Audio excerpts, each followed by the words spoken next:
Yeah, check 1 2, check 1 2. Is this mic on? Is this mic on? Hey, listen, man. It's the one and only trendsetter DJ Sense, and you're listening to Cocktails. Dirty Discussions with Kiki and Medina Monroe. Yeah.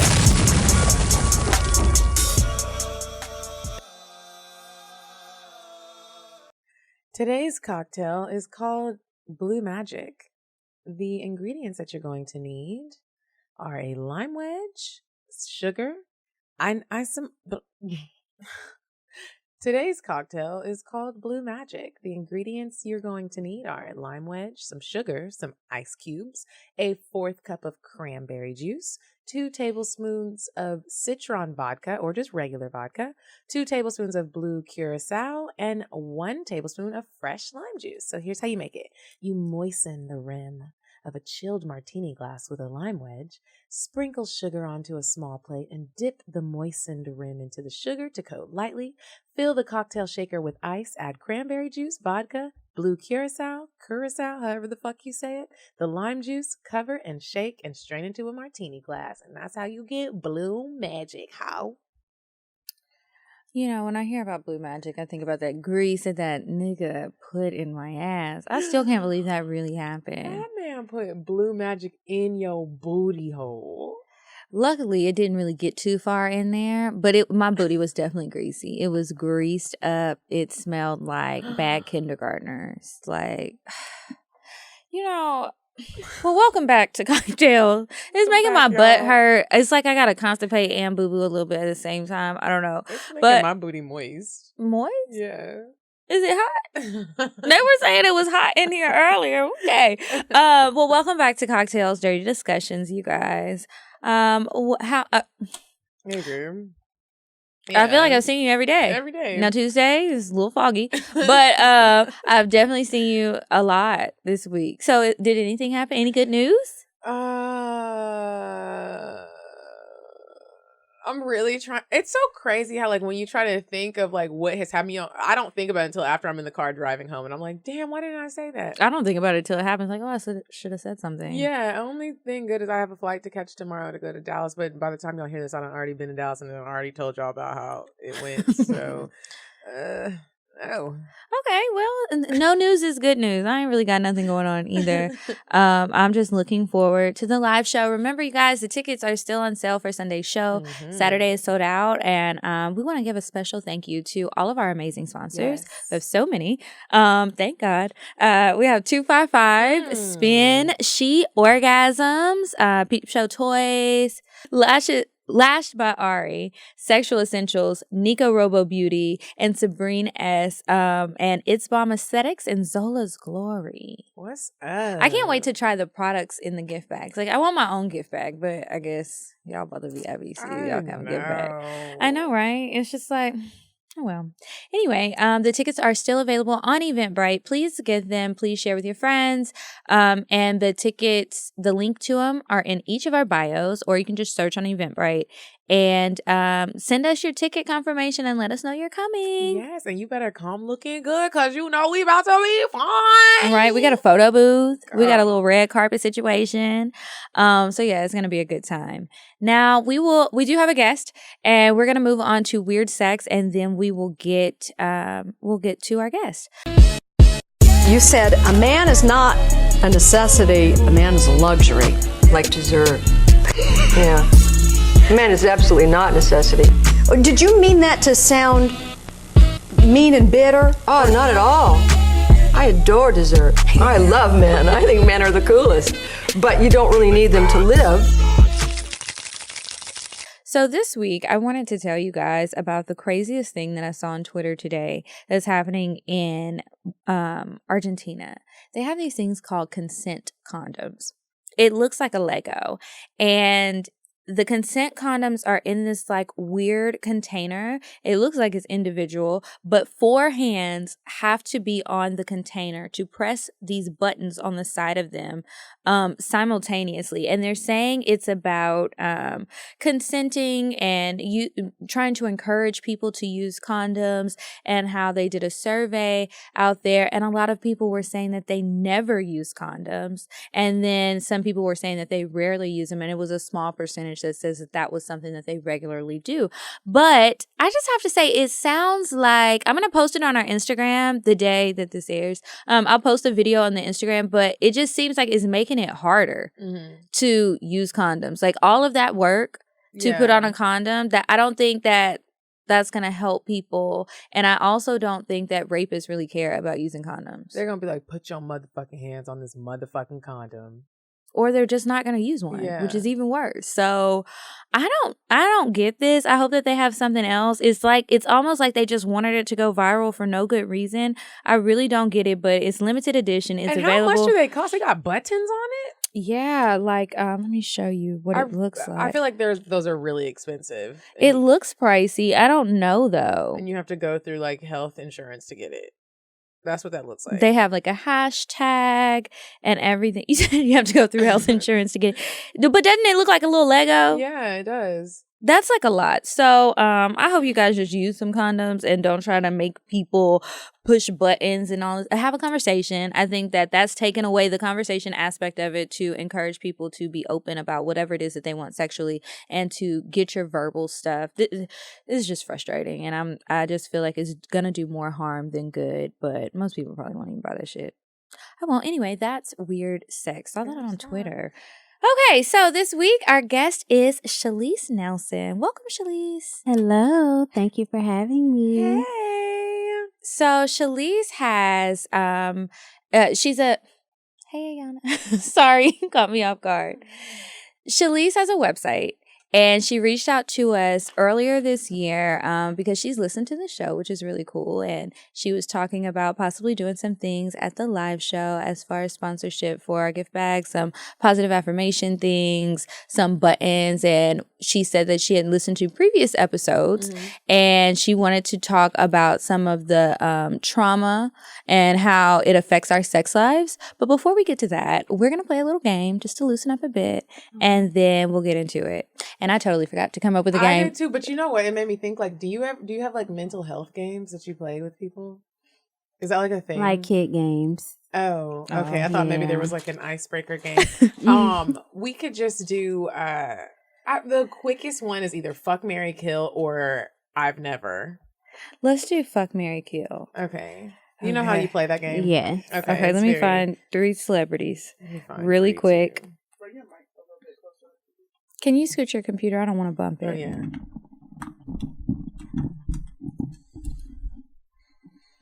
Okay. I'm just going to take some screenshots of some people. I'm trying to think of people that everyone knows. Okay, I'm going to go first just because it's in my head.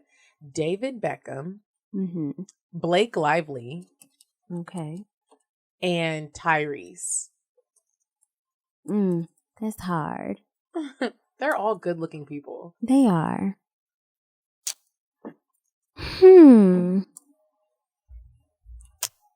sorry to say this. I have to kill Tyrese.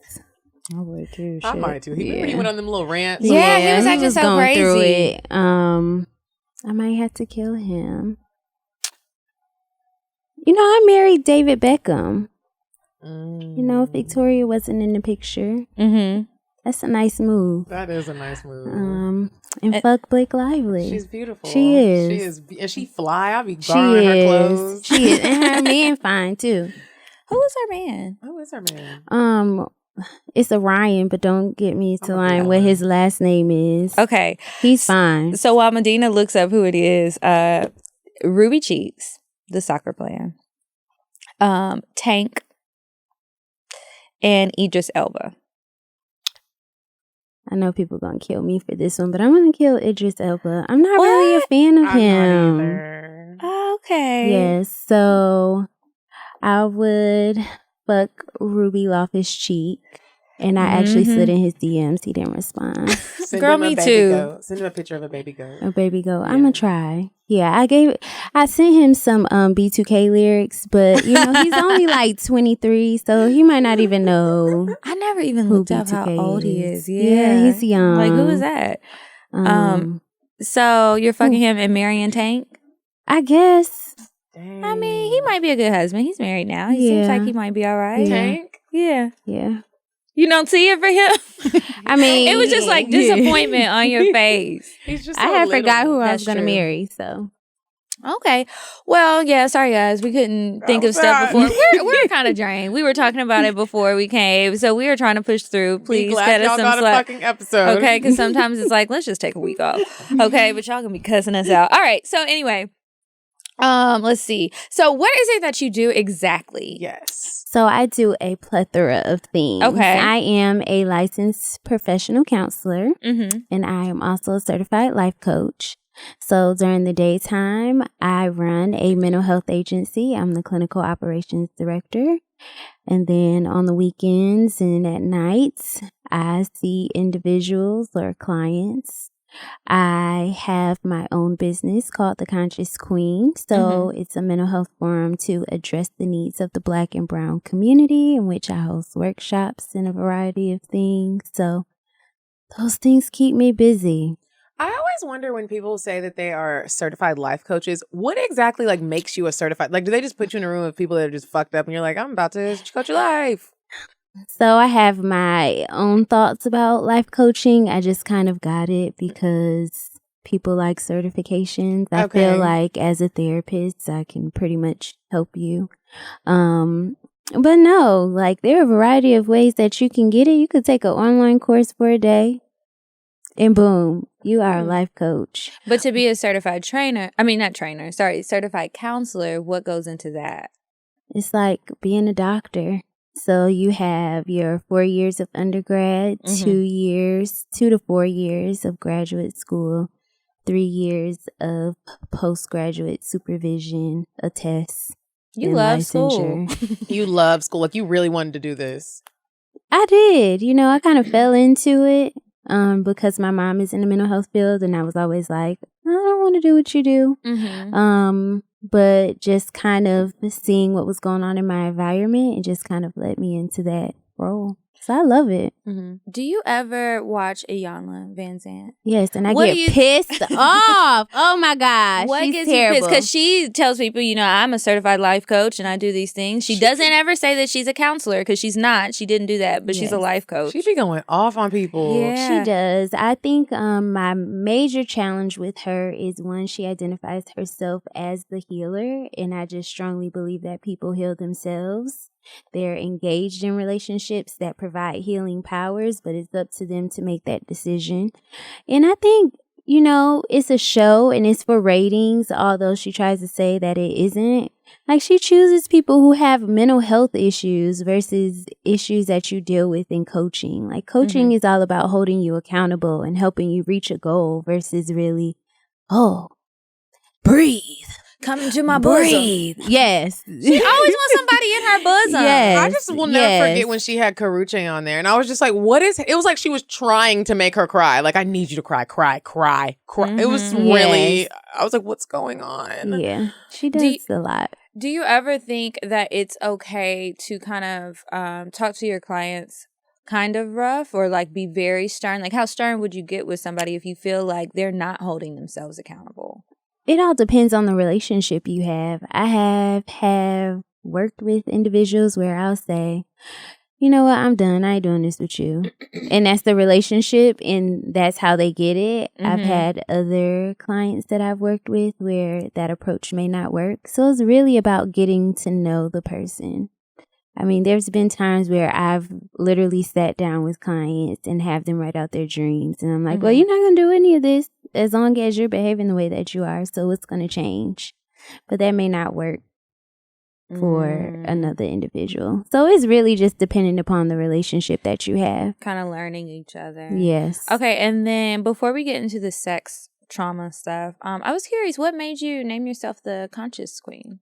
I won't say I named myself that. People named you? People kind of say that, but I'm like, no, that's just really just the brand. Just really encouraging everyone to recognize that within us, we're all royalty. We're all kings and queens, but it requires us to be conscious, aware, and knowledgeable of that. Okay. I like that. Me Thank too. you. Okay, so as far as trauma and how it affects our sex lives, how do people even realize that they've been through some trauma and it is affecting them? sometimes people have enough insight to recognize it, and sometimes they don't. And I think just within our culture alone, we experience trauma on a day-to-day basis of being Black and brown and trying to figure out whether or not certain situations are going to bring distress within our life. So it's really a matter of insight and really wanting to know if there are changes. But trauma is something that's biologically based, where there are changes within your brain. So if it happens early on in life, you may not even recognize that you've experienced some trauma, or you So may what's an example normalize of that? I was just about to ask that. So an example would be, let's see, growing up and your parents use drugs, and you've been accustomed to that all your life. That's the trauma that you've experienced. Psychologically, you're still in that mind space of the age you were watching your parents use drugs, but it was so normal to you that now that you're moving on in life, you're like, oh yeah, my parents use drugs, there's no big problem. That's interesting because that just naturally to me sounds traumatic. Like if you did grow up in a household, even though it might be your norm, it's still like that shit is not normal. Yeah. Like growing up, I used to watch ladies walk down the street butt naked. And that's normal to me. They were on drugs? Yeah. Where are you from? Rochester, New York. Wow. Yes. That So is my mom was like, crazy. we gotta change your bus stop. But When it did was you kind of realize- normal. When did you realize it wasn't normal? You know, it wasn't until I got to college where I realized, oh, like I grew up in the hood. Like, oh, I'm not as privileged as I thought I was. Like, I'm privileged enough to go to college, but I grew up in the hood. Yeah. So I knew when I saw that wasn't the right thing. But I wouldn't have recognized it as traumatizing, because if I went to school and I told my friends that, they would have been like, oh yeah, that happened the other day when I was going to the bus stop. Because everybody was kind of going through the same thing. So then how do things like that tie into your sex life? So it's a matter of knowing whether or not you're engaging in behaviors for self-sabotage or for self-pleasure. So like, what do you mean? So am I engaging in sex because I want to be pleasured, or am I engaging in sex with people who I know don't care about me because I'm used to not being cared for? Does that mean if you have like one night stands, you are self-sabotaging? No. It's really dependent upon your experiences. So if you grew up in a household where there may have not been much love and affection shown, naturally, when you get older, that may not be something that you look for, because it's something that you're accustomed to. So let's say you met the man of your dreams or the woman of your dreams, and they're caring, but because they give you all of that and you're not accustomed to it. It's like annoying to you. Yes, you're going to go to what's not going to provide you any pleasure. It's really going to cause you more stress. So it's a matter of identifying if it's going to cause you more stress if you engage in this behavior. That's so interesting, because I do have like a lot of friends where like, you know, they're dating and they'll describe some of the things that like men have done for them or want to do with them, or like, he was trying to hold my hand. And I was like, I'm like, that's not like a problem. That's It's okay. yeah, it's like a sign of like he cares about you, or he wanted to lay up under me after we fucked. Well, that's kind of kind. Not on that note, but sometimes I know I'm that way. I can be that person. And it's like, well, one, I really don't like people to touch me too much. And I won't even say that. I'm trying to think like what happened way back whenever. I don't know. I don't know if it's something that I've blocked out or whatever, because a lot of my family is affectionate. Everybody isn't. But some of them are. And I'm the one who's like, please stop. This is making me feel uncomfortable or something. And I don't know what it is. But that could also be just sensory in what your body likes. Not necessarily that you experience anything, just your body does not feel comfort with things or people touching on it. That's true. Yeah. Because sometimes I don't like that. And it's like, I wish that people would show affection and caring in other ways without having to like be so physical. Sometimes, especially like, I think it depends on who it is. Like sometimes people do casual things, like at work, for example, somebody might rest their hand on my shoulder. I don't really like that. Like, stop touching me. We're at work.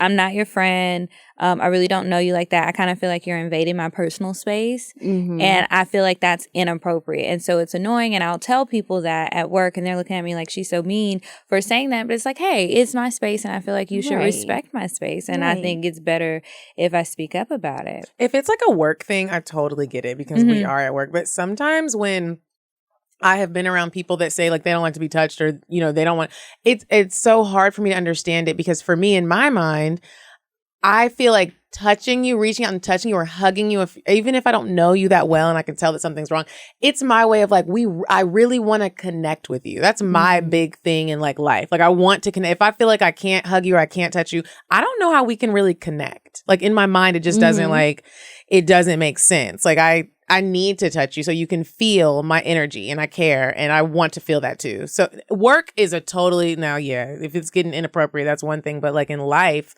I have like embraced strangers that I don't know if I feel like something is wrong and you don't want to talk about it. But I've been around people that feel like you and then people that feel like me. And it's really interesting. But I think if you really sit down and think about like your life and the way that you were raised, you might figure out what it is. Like that, maybe that's it. You know what I mean? Or just really asking permission. Like the people who say, oh, if you go to shake their hand, oh, I'm a hugger. Like, is it okay that you hug this person? Yeah. That is more comforting to me. Because sometimes people just run up and it's like, whoa, what are you doing? Calm down. Like, ooh. But when they say like, oh, can I hug you? That feels better to me.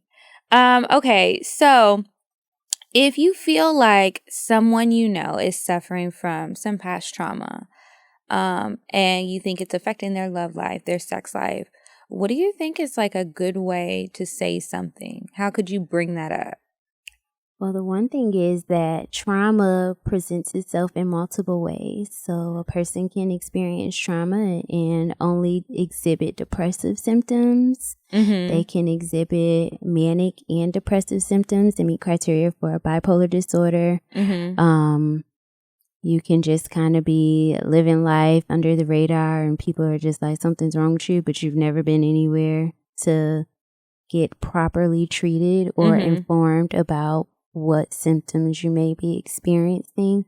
So sometimes I think it just starts with a conversation as a friend of, are you okay? Is there anything going on? But I honestly just think within our culture, within our days, a lot of people normalize things because we pretend we care. So if I came to you and you were like, oh, how was your day? It was bad.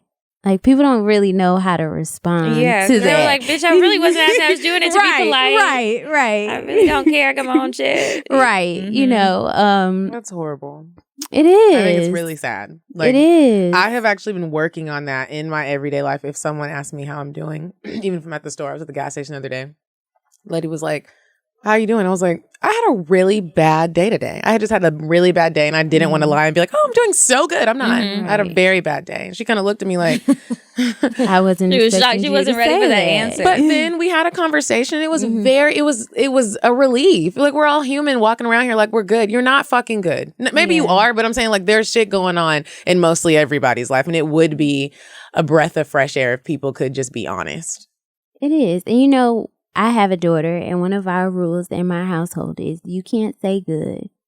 So if I ask how you're feeling, good is not an emotion. I need you to describe what it is that you're feeling and just kind of not normalize that good thing because people say it all the time. What is good? What is good? It's just like a way to just move past and just cut it off and be short. And it's like, okay, I don't want to talk, so I'm good.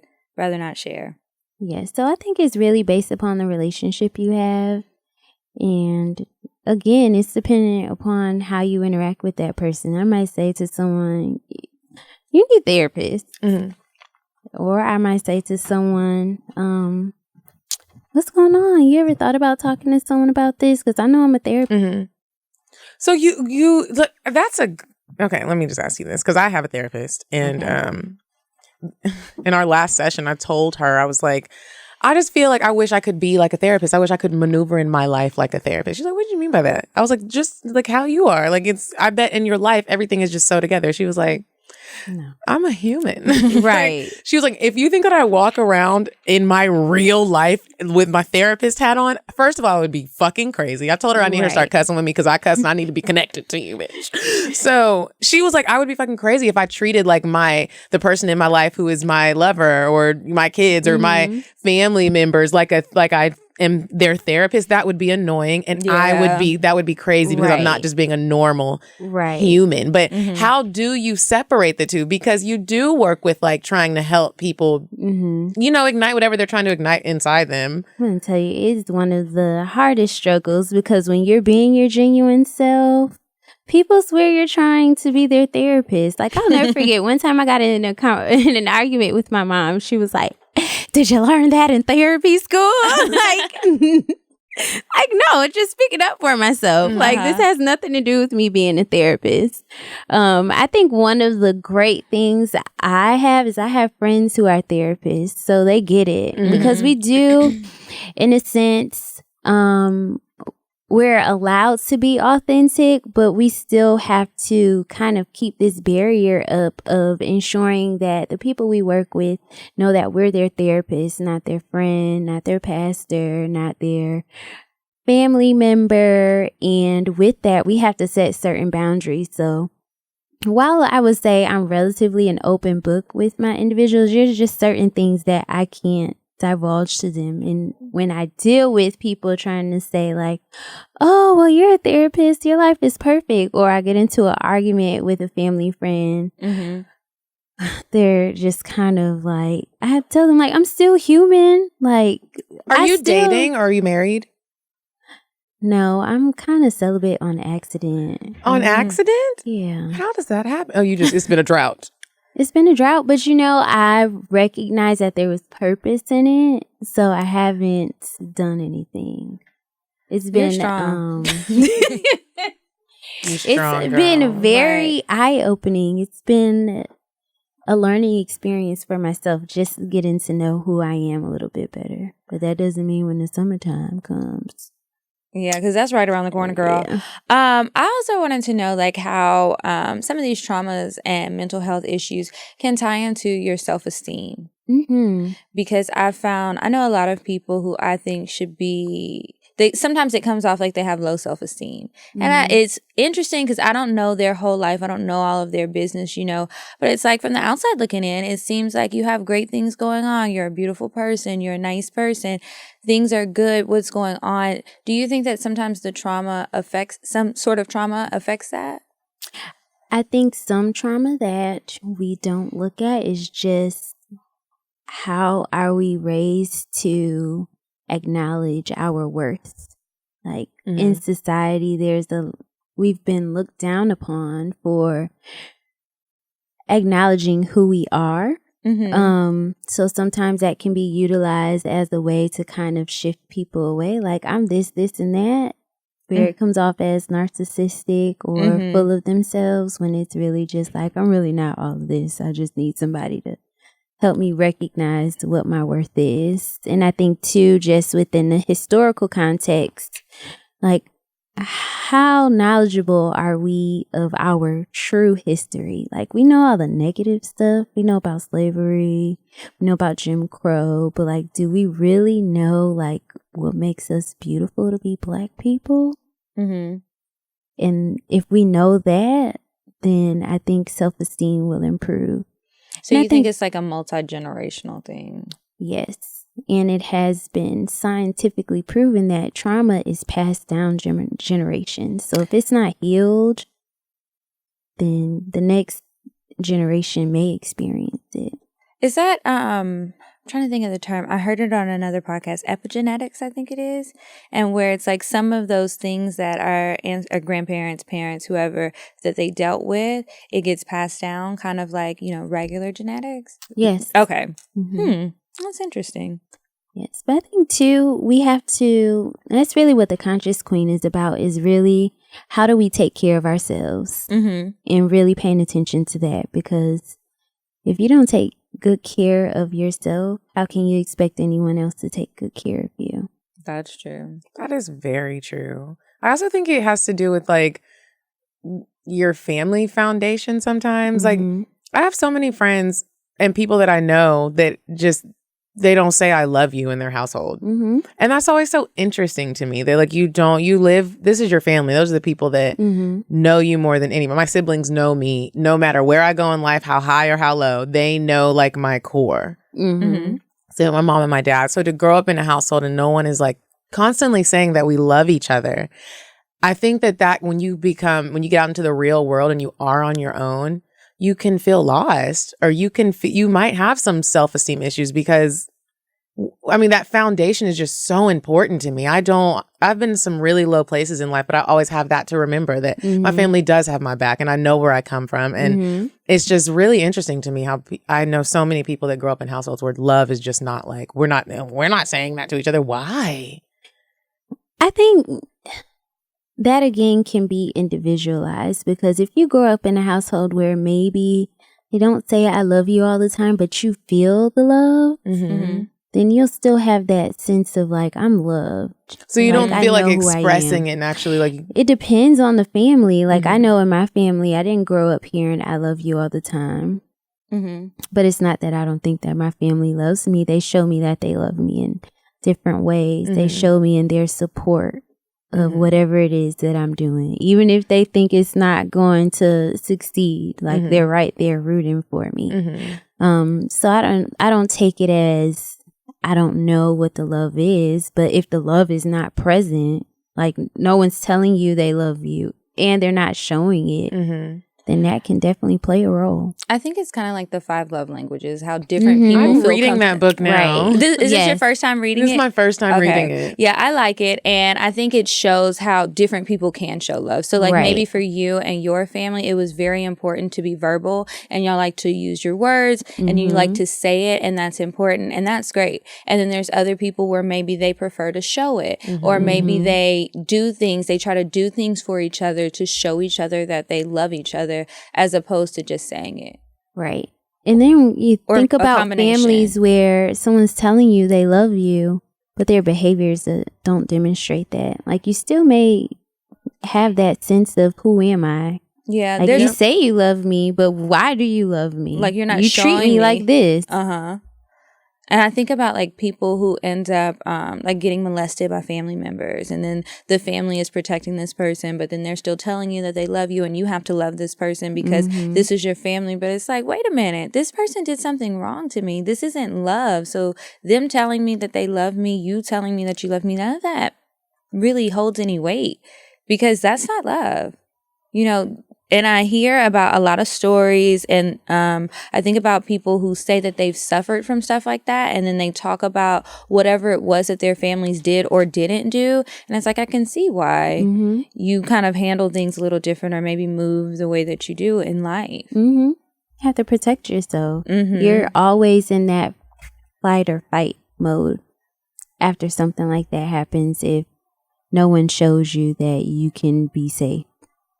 If you're always around the person who inflicted harm on you, how can you come to a positive sense of self, or how can you feel safe to engage in positive interactions with others?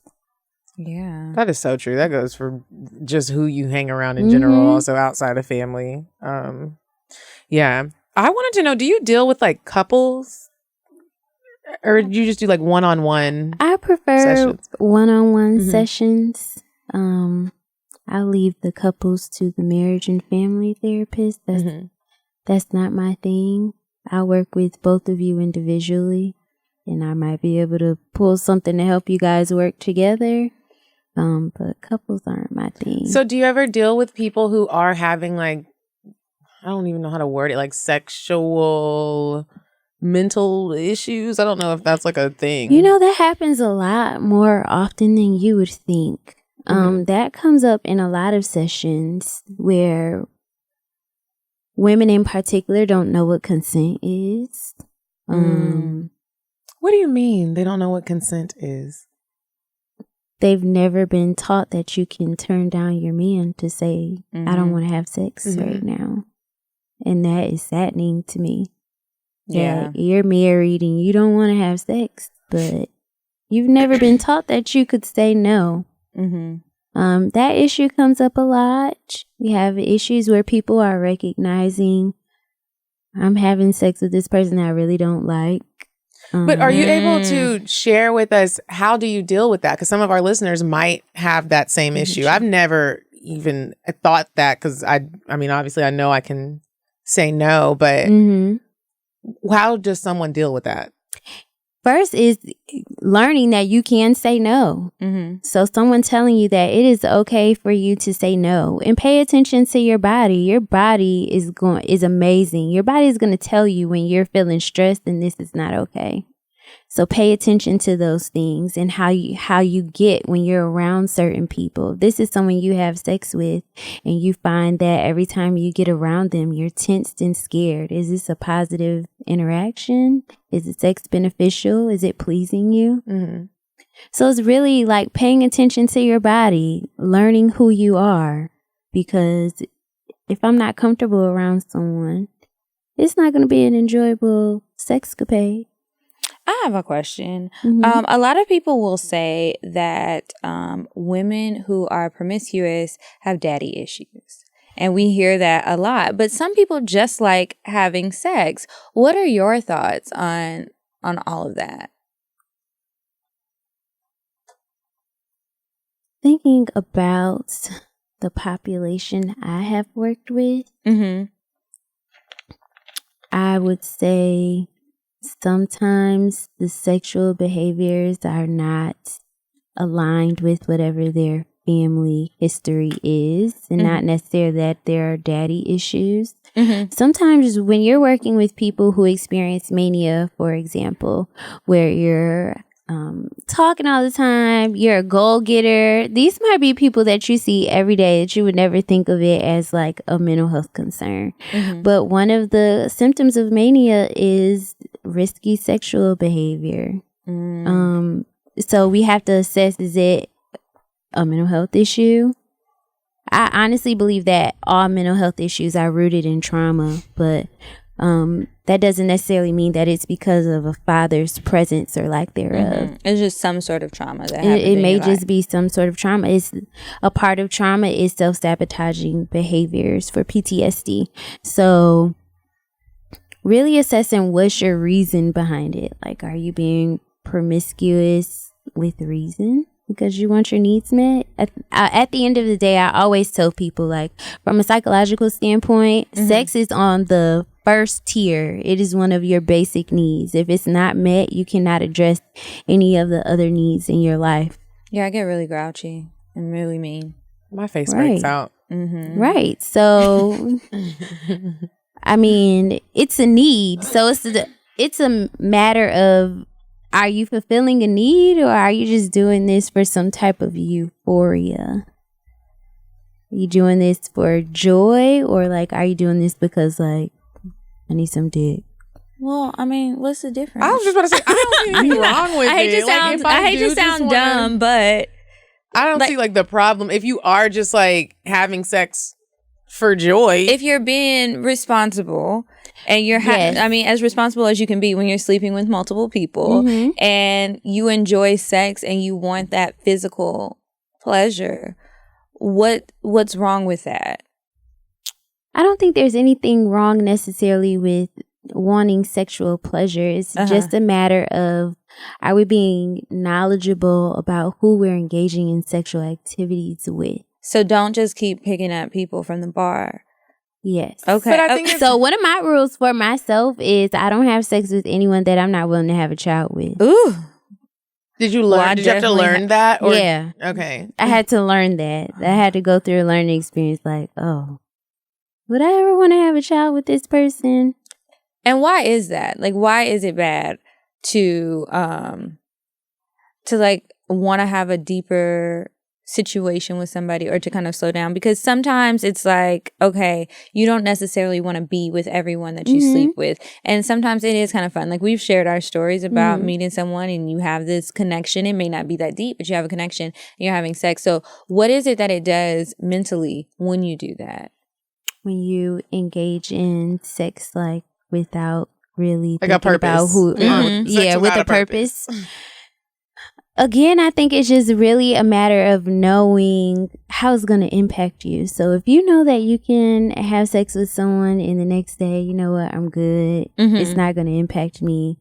I'm not going to be bothered if he does not text me back or she does not text me back. It's the after effects that you're talking about. Yes. Okay. And for myself, that doesn't mean that if I find someone that I'm interested in, that I'm like, oh, I can't have sex with you because I want us to have kids. It's just a matter of if the event happens when you have sex, anything is possible. That is true. Like, am I going to be okay with co-parenting with you? That is very responsible. You guys be responsible. Stop doing the shit that we've done. Yeah, but I think it's just really knowing and understanding your purpose behind engaging in sex. Yes, it's a need.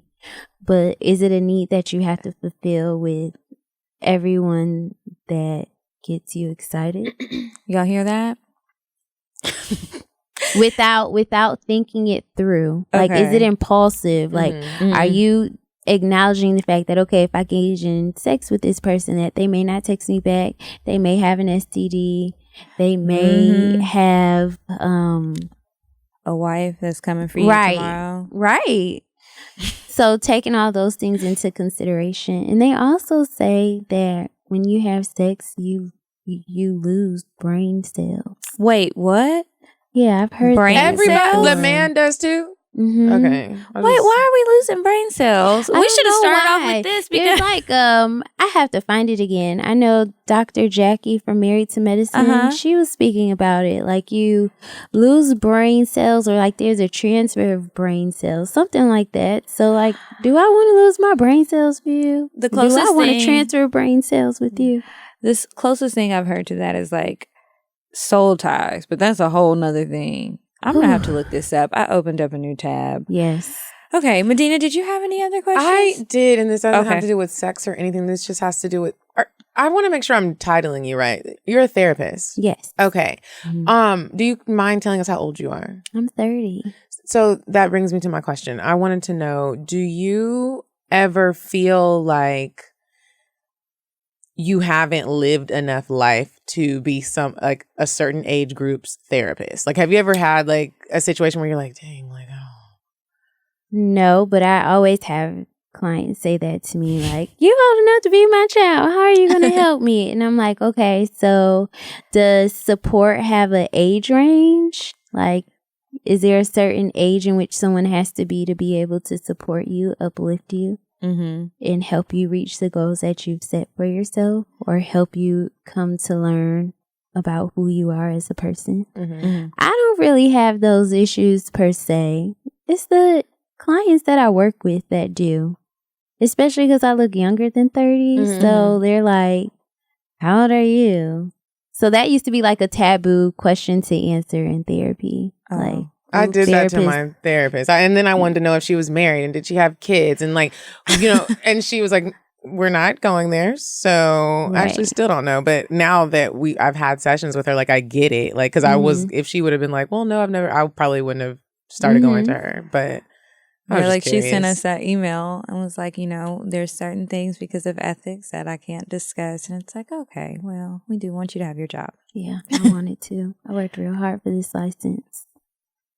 Okay, well, on that note, I think it's time for us to move on to the other parts of the show. We have Indecisive Diane up next. And then if you could help us, you'll probably give great advice. Help us with our advice letters. What I want, what he wants, what your parents want. What do you want? What do you want? It's not that simple. What do you want? What do you want? All right, Diane. So what little cute date idea do you have for us this week?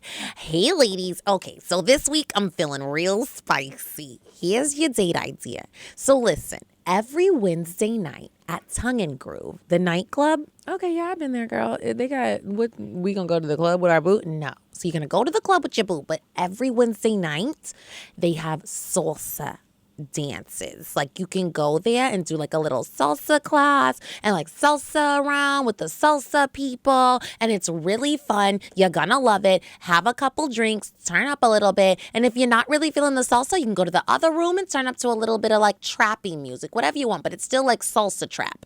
Okay, salsa trap. That's new. So here's the address: 565 Main Street, Northeast Atlanta, Georgia 30324. Go there, salsa your little ass off, and have some fun. Thanks, Diane. No problem, ladies. And we are back, and now it's time for the advice. So this week you'll get advice from us, plus somebody who's actually been to school to help people out. So you guys are lucky. All right. Okay, so here's the next one. This is from a young man. I love when men send in stuff. Okay. So he says, "Hello, ladies. Love the podcast. You guys are essential to getting through the week. I love y'all for real. Bitch." Oh, I think this is a man. Bitch, I need y'all to do a daily talk show, please. But let me get to it. I have been having conversations with my friends and my brothers about sex and satisfaction. According to my homegirls, they lost their virginity around 17, but didn't begin to enjoy sex until about 25. And of those women who say they enjoy it, they still have never had an orgasm from a man. Some of my homegirls play both fields. I don't judge. Love is love. Fuck is fuck. However, speaking to my niggas, exclusively heterosexual, no shade, love is love, they say they know they satisfy 80% of the women they have intercourse with. So I'm newly single from a 10-year marriage, nervous about getting out there and seeing how good I am with a different person. If you had to give a percentage ratio or grade, how many men have known what they are doing when it comes to pleasing you? And what has the average man's experience level been? Are niggas taking directions if needed? Are they even thinking about pleasing women? And last but not least, does size really matter? I know that's a lot of questions. I apologize. Newly single, 30, self-conscious black man. Okay, he really just called us a bitch, nigga. No, I'm playing. Okay. So what were the questions? He wanted to know. So what's the grade, right? Yeah, if you have to give a percentage ratio or grade, how many men have known what they are really doing when it comes to pleasing you? Everybody think of your answer. What has the average man's experience level been? And are niggas taking directions if needed? Are they even thinking about pleasing women? And does size really matter? So I'll start backwards. Does size really matter? For me personally, no. As long as you know what you're doing, I feel like you can still please me. I don't need like a big old horse dick. I currently have one, but before that I didn't, and it was still, you know what you're doing. I'm good. I'm good with that. And are men thinking about pleasing women? I think majority of niggas no. Mm-hmm. They think that they're thinking about it, but you're not really thinking about it.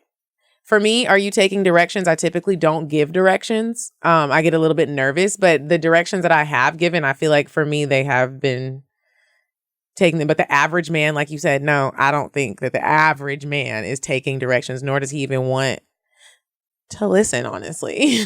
He just wants to nut. Experience level.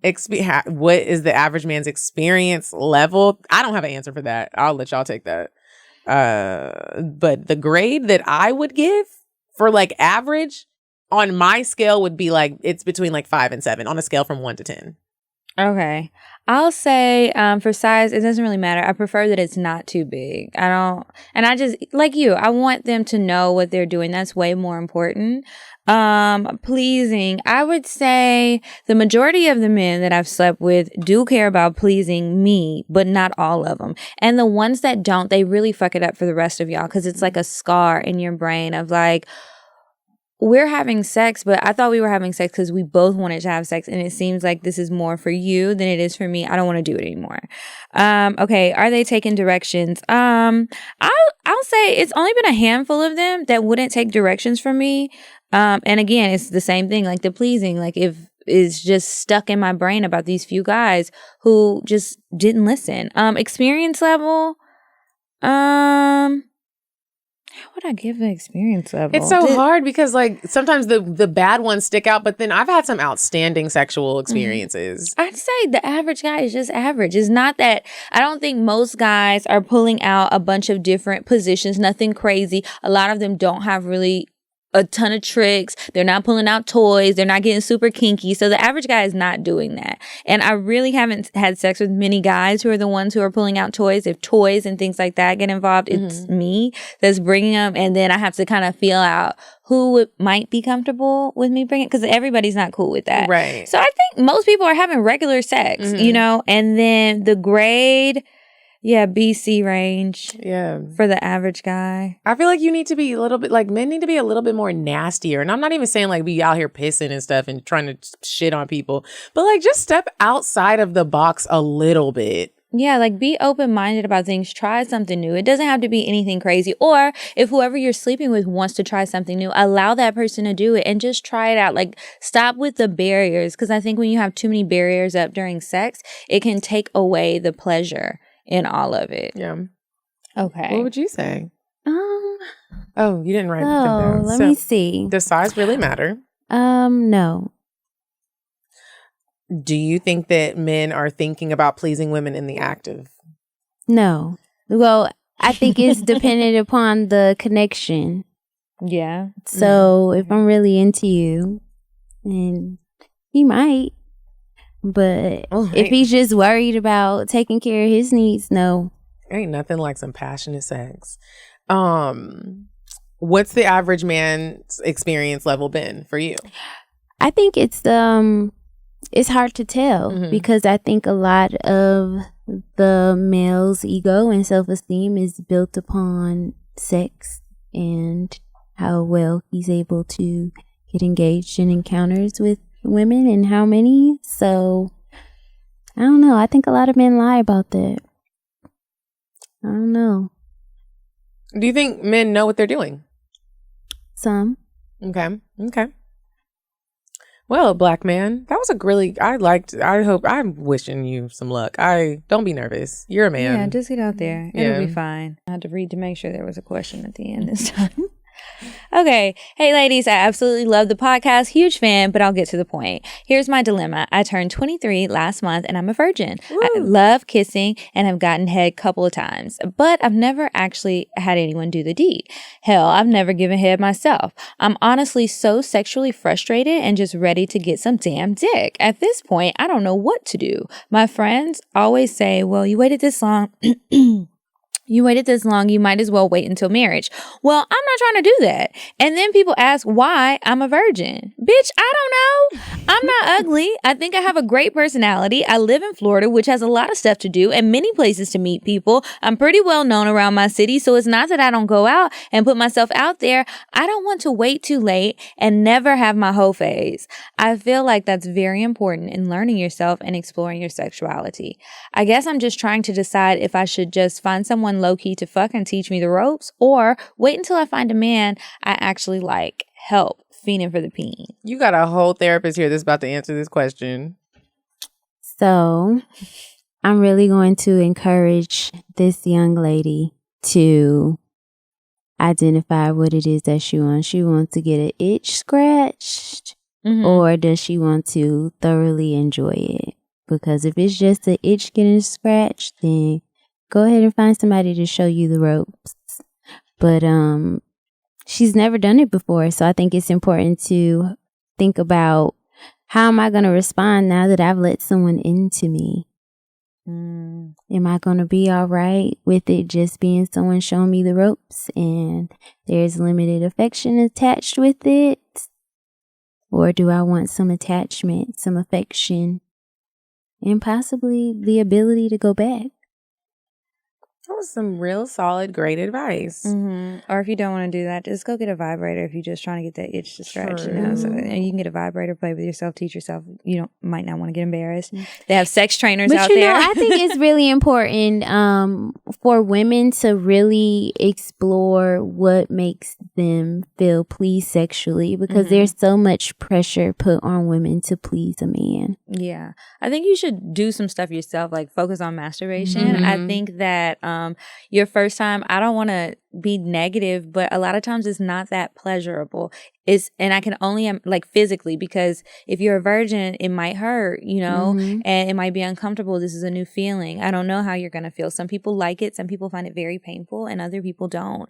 And then if this isn't somebody that you care about, they might not take their time as much, so think about all of that. I also play with yourself. Play with yourself, and also think about how, I know we talk about hoe phases a lot, and I've had a couple, and I did enjoy them, and they are enjoyable. But I honestly don't think that the hoe phase is in the books for everybody. If you have force your hoe phase, I just don't think you're just gonna have one. Like, and that's okay. Everybody doesn't need to have a hoe phase. You might just be the girl where you either fall in love or you just don't have a hoe phase, and so don't stress that part. Yeah, you don't have to have a hoe phase. It's safer to probably not. Yeah, it is, because you don't want to end up writing another kind of advice letter, girl, because it's been some things in there. So just live vicariously through us in the meantime and purchase a toy from Peep Show Toys. Yeah.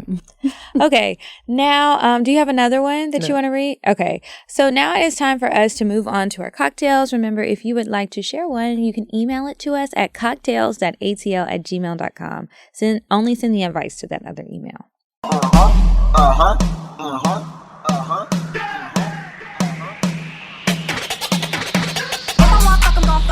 But if you ain't got a buck, I won't cover.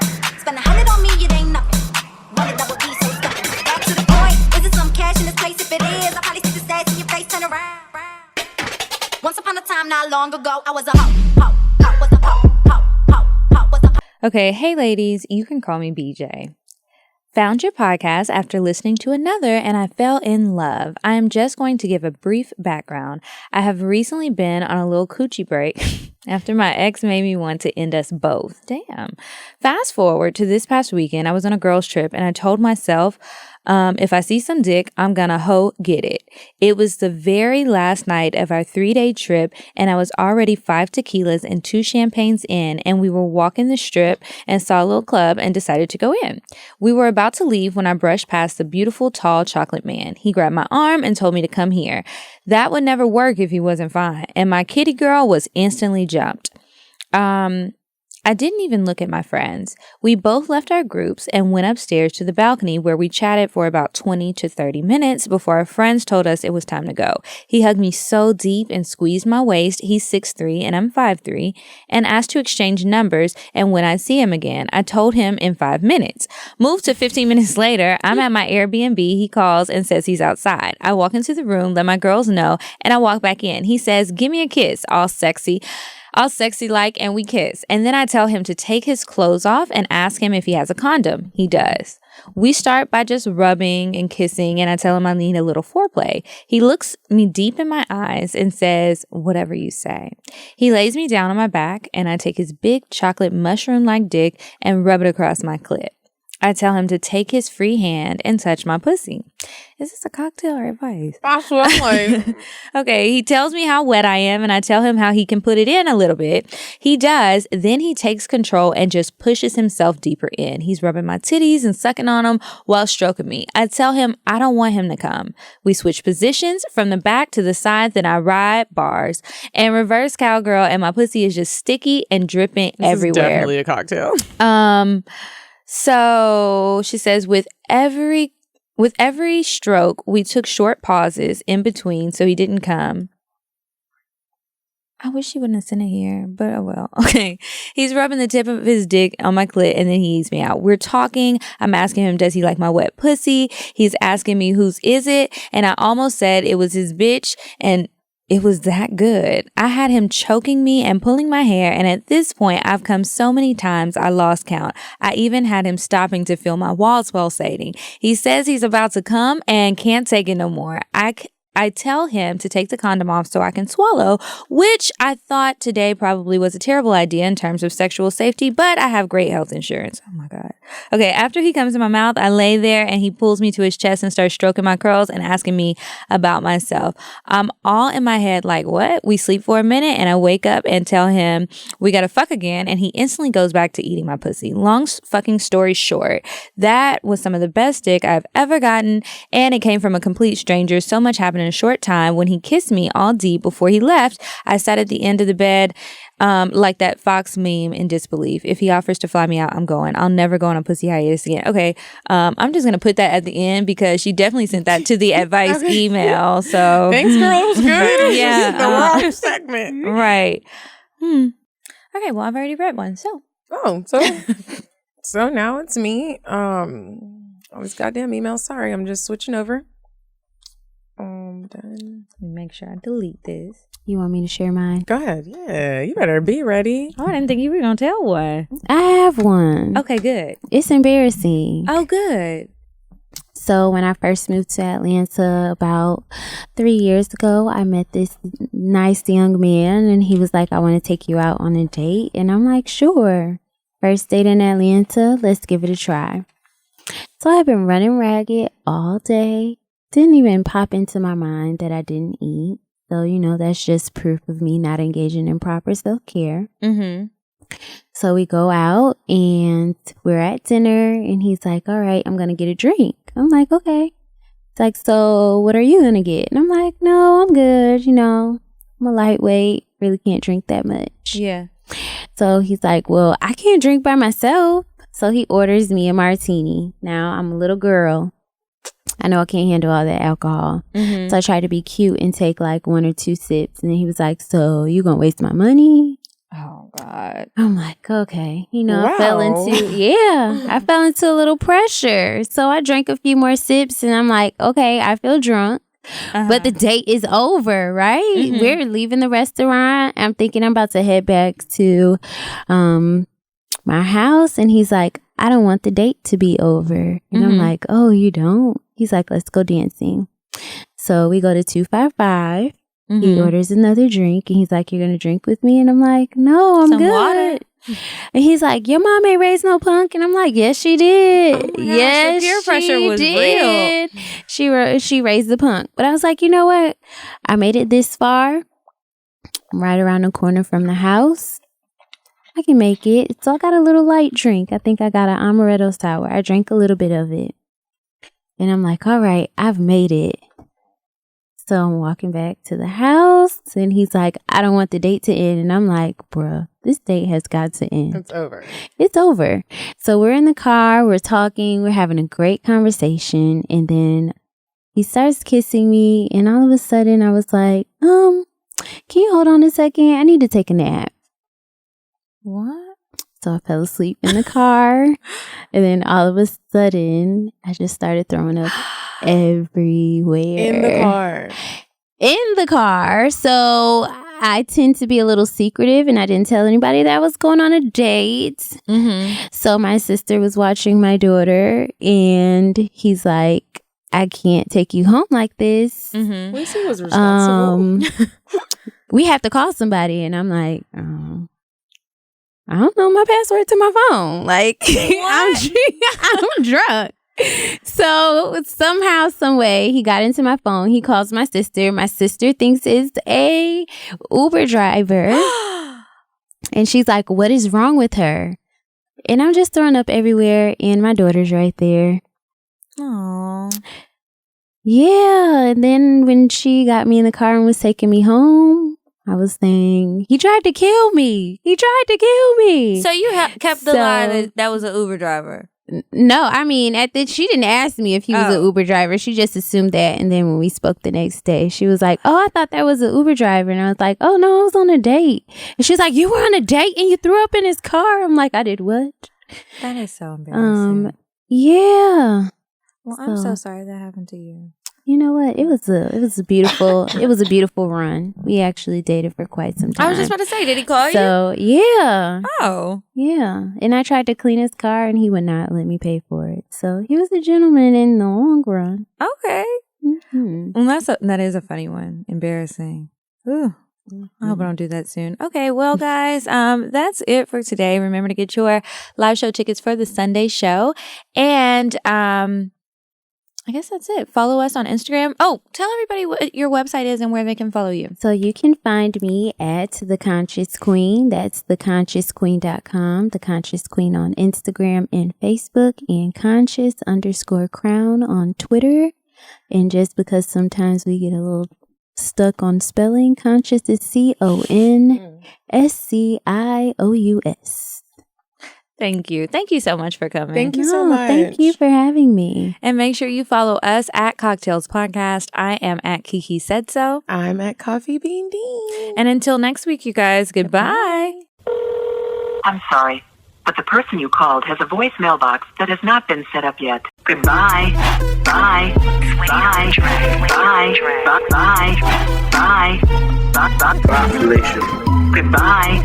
Bye. Bye. Bye. Bye. Bye. Bye.